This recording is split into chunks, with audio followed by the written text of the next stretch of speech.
해밍웨이의 단편소설 중에 세상의 국회의사당이라고 하는 작품이 있습니다. 내용이 이렇습니다. 파코라는 이름의 아들이 가출해서 마드리드로 갔습니다. 아버지는 집을 나간 아들을 용서하기로 마음먹고 신문에 광고를 내었습니다. 파코, 다 용서한다. 화요일 정오에 몬타나 호텔에서 만나자. 아버지가 화요일 정오에 몬타나 호텔에 도착했을 때 호텔 앞에는 무려 800여 명의 사람들이 모여 있었습니다. 놀라운 것은 그 사람들의 이름이 모두 파코였다는 것입니다. 이 파코는 스페인에서 아주 흔한 이름인데 이 가출한 파코가 그렇게 많았던 것이죠. 그들 모두 용서를 받고 싶은 마음으로 찾아온 것이었습니다. 이와 비슷한 이야기가 우리나라에도 오래전에 있었습니다. 예전에 이 서태지 씨가 이 컴백홈이라는 노래를 부른 적이 있습니다. 그때 이 많은 가출 청소년들이 집으로 돌아왔다고 뉴스에 날 정도였습니다. 집으로 돌아오라는 그 메시지에 다시 돌아가고 싶은 마음을 담아 용기를 낸 것이죠. 이 세상에는 망가진 인생, 용서받길 바라는 인생, 아버지의 가슴에 안겨 울고 싶은 인생들이 넘쳐나고 있습니다. 모두가 상처가 깊습니다. 다른 누군가가 아니라 우리가 바로 그런 사람들이었습니다. 그런데 이런 우리에게 하나님 아버지께서 용서와 사랑으로 다가오셨습니다. 사랑으로 다가오시는 하나님 아버지의 이야기, 이것이 바로 복음의 핵심입니다. 이 아버지의 사랑을 가장 잘 보여주는 말씀은 누가복음 15장에 나오는 돌아온 탕자의 비유입니다. 아버지는 유산을 탕진하고 거지가 되어 돌아오는 아들을 열렬히 환영합니다. 씻기고 새 옷을 입히고 잔치를 열어서 다시 아들로 받아들입니다. 그런데 잠깐 생각해 보겠습니다. 하나님의 사랑을 받았으니 이제 다시 아들이 되었으니 그러면 이제 고생 끝일까요? 이제부터 아버지 재산 안에서 편안하고 안락한 삶만 기다리고 있을까요? 그렇지 않습니다. 사랑은 그렇게 종결지어지지 않습니다. 사랑은 반드시 반향을 불러일으키고 응답을 이끌어냅니다. 아버지의 사랑은 펌프의 마중물 같아서 아버지의 사랑을 부으니 아들의 가슴에서도 사랑이 솟아오릅니다. 이제 아들은 아버지를 기쁘게 하기 위해 기꺼이 밭으로 나갈 것입니다. 새벽의 고단함, 뜨거운 태양도 더 이상 두렵지 않을 겁니다. 아버지의 사랑이 아들을 새 사람으로 만든 것이죠. 그런데 여기서 놀라운 역설이 시작됩니다. 이러한 하나님의 사랑을 우리에게 운반하는 분이 누굴까요? 바로 성령님이십니다. 성령 충만하면 하나님의 사랑으로 충만하게 되고 성령 충만하면 성숙한 그리스도인으로 변화되어 갑니다. 그런데 그 과정이 우리가 생각하는 것과는 전혀 다를 수 있습니다. 그러면 성령 충만해서 성숙한 그리스도인이 되면 만사가 형통하고 편안할까요? 그 해답을 오늘 본문의 예수님에게서 찾아볼 수 있습니다. 본문의 예수님을 보십시오. 예수님께서 요단강에서 요한으로부터 세례를 받으셨습니다. 세례를 받으시고 물에서 올라오실 때 성령이 임했습니다. 이 대목을 마태복음 3장 16절과 17절은 이렇게 기록하고 있습니다. 예수께서 세례를 받으시고 곧 물에서 올라오실새 하늘이 열리고 하나님의 성령이 비둘기같이 내려 자기 위에 임하심을 보시더니 하늘로부터 소리가 있어 말씀하시되 이는 내 사랑하는 아들이요 내 기뻐하는 자라 하시니라. 예수님은 성령 충만하셨습니다. 자, 이제 오늘 본문을 통해 성령 충만하신 그 직후를 보겠습니다. 1절을 같이 읽어보겠습니다. 1절 시작. 예수께서 성령의 충만함을 입어 요단강에서 돌아오사 광야에서 40일 동안 성령에게 이끌리시며. 성령님께서 지금 무슨 일을 하셨습니까? 우리는 성령님께서 하신 일을 보면 멈칫하게 됩니다. 성령님께서 예수님을 광야로 끌고 가셨습니다. 푸른 초장, 잔잔한 시냇물가로 인도한 것 아닙니다. 아늑하고 시원한 거실로 인도한 것도 아닙니다. 성령님은 예수님을 광야로 끌고 가셨습니다. 메마른 땅, 삭막하기 이를 데 없는 땅, 그늘도 없는 피곤한 땅으로 이끌어 가셨습니다. 여기서 우리의 환상이 깨집니다. 성령 충만하면 평안하고 아늑하고 행복한 삶을 누릴 것이라고 기대하기가 쉬운데 오히려 정반대입니다. 성령님은 우리를 안방으로 인도하는 대신에 오히려 광야로 인도하십니다. 그런데 왜 성령님께서는 사랑하는 예수님을, 사랑하는 우리를 광야로 이끄실까요? 그것은 진정한 사랑에는 성장이 따르기 때문입니다. 아버지의 사랑을 받은 아들이 이제 그 사랑에 응답해서 진정한 아들로 성장해가는 과정, 그것이 바로 광야의 의미입니다. 자, 그리고 가장 심각한 것은 성령님께서 광야로 이끌어 가신 예수님께서 뭘 하십니까? 성령님은 우리로 하여금 마귀와 마주서게 하신다는 겁니다. 예수님께서도 광야로 이끌리신 후에 마귀를 만나십니다. 2절을 보십시오. 마귀에게 시험을 받으시더라. 그 후 예수님은 잡수시지 않았습니다. 줄이셨습니다. 성령 충만하게 되자 고통이 따라왔습니다. 마귀는 40일 동안 굶주린 예수님을 유혹합니다. 3절을 같이 읽어보겠습니다. 시작. 마귀가 이르되 내가 만일 하나님의 아들이거든 이 돌들에게 명하여 떡이 되게 하라. 자, 마귀의 시험은 비열합니다. 내가 만일 하나님의 아들이거든, 뭔가 은근히 높여주는 것처럼 말을 합니다. 그러면서 조롱하듯 말하죠. 이 돌들에게 명하여 떡이 되게 하라.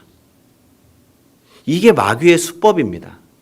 마귀는 정말 비열합니다. 상대방의 약점을 파고드는 거죠. 가장 약할 때 그 사람의 가장 약한 부분을 건드립니다.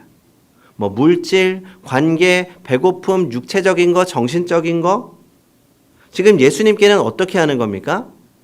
40일 동안 금식하셔서 배가 너무 고프신 예수님께 떡 이야기를 합니다. 하나님의 아들이 이렇게 초라해도 되겠어?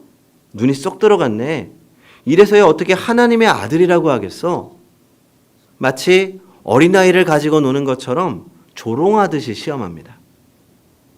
성도 여러분, 여기서 우리는 왜 성령님께서 예수님을 광야로 이끌어 가셨는지, 왜 예수님을 마귀에게 시험받게 하셨는지를 생각해 봐야 됩니다.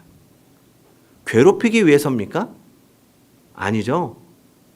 이 과정을 통해서 오히려 예수님이야말로 온 세상의 구주이심을 선포하기 위한 겁니다. 이 문제는 너무나 중요한 문제입니다. 예수님은 죄와 사망의 권세로부터 우리를 구원하러 오신 분입니다. 그런데 우리를 멸망하게 하는 죄악이 어디에서 왔습니까? 그 배후에는 마귀가 도사리고 있습니다. 인류의 첫 번째 범죄를 보십시오. 마귀가 에덴 동산에서 아담과 하와를 유혹하고 선악을 알게 하는 나무 열매를 따먹게 했습니다. 그러니까 마귀가 인간을 멸망으로 이끌고 간 거죠. 그리고 지금도 마귀는 사람들을 유혹합니다. 유혹하고 공격해서 쓰러뜨리려고 합니다. 그러니 예수님께서 우리를 구원하시려면 먼저 마귀를 굴복시키는 것이 급선무입니다. 예수님이 광야에 가게 된 것은 예수님께서 마귀를 이기시는 분임을 보여주기 위한 과정입니다.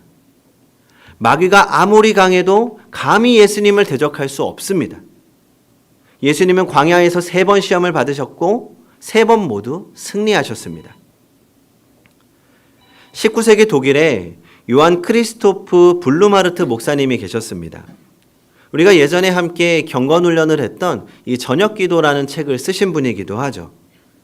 이 블루마르트 목사님은 1842년 산골마을 메트링겐 교회의 목사로 부임했습니다. 그런데 얼마 지나지 않아서 고트리빈 디투스라고 하는 처녀가 이 귀신에 사로잡히게 됩니다. 그래서 수시로 마비와 경련을 일으키는 증상이 나타납니다. 근데 또 얼마 지나지 않아서 그녀의 자매들에게도 전이가 되어서 세 자매가 모두 같은 고통에 시달리게 됐습니다. 목사님과 성도님들이 열심히 모여서 기도했지만 별 효험이 없었습니다. 그러던 중에 성탄절 무렵 성도들과 모여서 밤을 새워 부르짖어 기도하고 있었는데 그때 막내였던 카트리나 입에서 갑자기 큰 소리가 나왔습니다. 예수는 승리자. 그 소리는 이웃에게까지 들릴 정도로 컸습니다. 그런데 예수는 승리자. 바로 그렇게 외쳤던 그 순간 이 자매들을 사로잡고 있던 악령이 물러갔습니다. 그 후 영적 침체를 면치 못했던 교회가 활기를 얻었고 점차 부흥되면서 목사님의 가슴에 살아있던 메시지는 분명했습니다. 예수는 승리자. 성도 여러분, 예수는 승리자이십니다. 성령에 이끌리신 예수님은 마귀를 이기셨습니다. 성령에 이끌리신 예수님은 십자가를 지심으로 죄에 대해 승리하셨습니다. 마침내 예수님은 부활하심으로써 죽음에 대해 승리하셨습니다. 예수님의 제자들도 그랬습니다. 예수님이 돌아가신 후 제자들은 두려워 떨며 숨어 지냈습니다. 그러다 오순절날 성령님께서 다락방에 강하게 임하셨고 제자들은 성령 충만하게 되었습니다. 그 무슨 일이 일어났습니까? 성령님은 제자들을 광장으로 이끌어 가셨습니다. 제자들은 성전뜰에서 많은 사람들 앞에 섰습니다. 그곳이 제자들에게는 광야였죠. 예수님의 광야에 마귀가 있었던 것처럼 제자들이 나간 길거리에도 마귀가 있었습니다. 그러나 성령 충만한 제자들은 그 길거리에서 복음을 전하며 마귀와 맞서 싸웠습니다. 이것이 바로 하나님의 사랑에 응답하는 방식입니다. 사랑을 받은 자가 이제 그 사랑으로 세상을 향해 나아가는 것, 편안한 다락방을 떠나 복음을 전하는 광장으로 나아가는 것입니다. 혹시 성도님들은 지금 어떤 광야를 걷고 계십니까? 예상치 못한 어려움이 닥쳤습니까? 건강의 문제, 관계의 문제, 경제적인 어려움이 찾아왔습니까? 그럴 때 우리는 자연스럽게 이런 생각을 하게 됩니다. 내가 정말 하나님의 자녀가 맞나? 내가 뭘 잘못했나? 하나님께서 나를 버리신 건 아닐까? 하지만 오늘 말씀은 우리에게 전혀 다른 관점을 제시합니다. 바로 그 광야가 성령께서 함께하고 계신다는 증거일 수 있다는 것입니다. 예수님도 성령 충만하신 직후에 광야로 이끌려 가셨습니다. 그러나 그 광야에서 혼자가 아니었습니다. 성령님이 예수님과 함께 하셨습니다. 성령님께서 왜 우리를 광야로 이끄십니까? 그 이유는 예수님의 경우와 같습니다. 우리를 괴롭히려는 것이 아니라 우리 안에 숨어있는 진짜 믿음의 힘을 발견하게 하려고 하시는 겁니다. 우리가 얼마나 놀라운 존재인지, 하나님의 자녀로서 얼마나 큰 능력을 가지고 있는지, 하나님께서 우리를 어떻게 도우시는지를 경험하고 깨닫게 하시는 것이죠. 그래서 광야는 우리의 진짜 모습을 드러내는 곳입니다. 평상시에는 몰랐던 우리 속의 연약함도 드러나지만 동시에 하나님의 일하심을 경험하고 하나님을 통해 승리할 수 있음을 발견하게 되는 곳입니다. 우리가 생각했던 것보다 우리는 하나님이 함께 하시면 훨씬 더 놀라운 존재라는 것을 깨닫게 됩니다. 그러면 예수님은 어떻게 이기셨습니까? 예수님은 말씀으로 승리하셨습니다. 4절을 같이 읽어보겠습니다. 시작. 예수께서 대답하시되 기록된 바 사람이 떡으로만 살 것이 아니라 하였느니라. 아멘. 예수님께서 마귀에게 하신 말씀은 신명기 8장 3절의 말씀입니다. 이 일을 통해서 예수님은 말씀으로 마귀를 이길 수 있다는 것을 보여주신 것입니다. 우리도 그렇습니다. 우리가 광야에서 마귀의 시험을 받을 때 우리에게 필요한 것은 말씀입니다. 위기의 순간 성령님께서는 우리 안에 숨겨져 있는 말씀을 꺼내십니다. 너무 힘들어 낭망하고 있을 때 우리에게 주신 위로의 말씀을 생각나게 하시고, 너무나 큰 좌절 앞에 낭망하고 있을 때 우리를 다시 일어서게 하시고 도전하시는 주님의 말씀을 생각나게 하십니다. 그러므로 우리는 말씀을 우리 영혼에 심어야 합니다.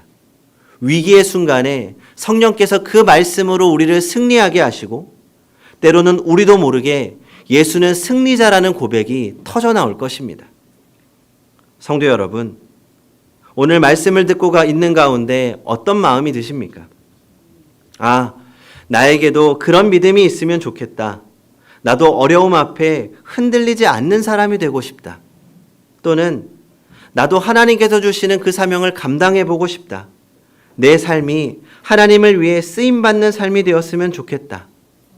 혹시 이런 마음이 드신다면 바로 그 마음이 성령께서 우리에게 심어주신 것입니다.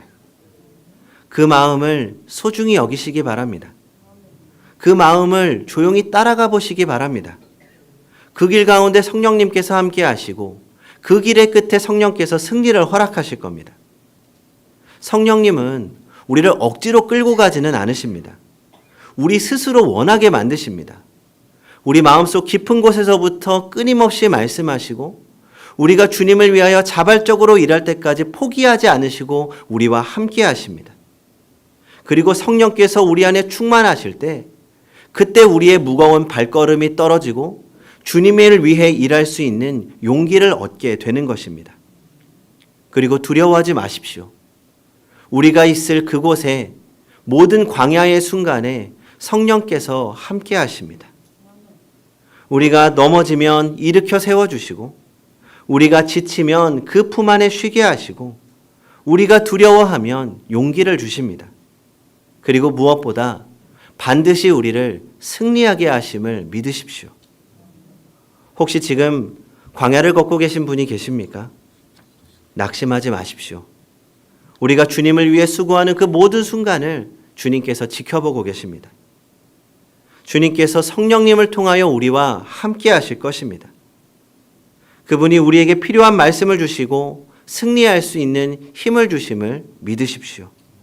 하나님의 성령이 오늘 우리 가운데 충만하기를 원합니다. 우리를 사랑으로 이끄시고 말씀으로 승리하게 하시는 성령님과 함께 오늘도 주를 향하여 용기 있는 한 걸음을 내딛는 우리 모두가 되기를 바랍니다. 기도하겠습니다.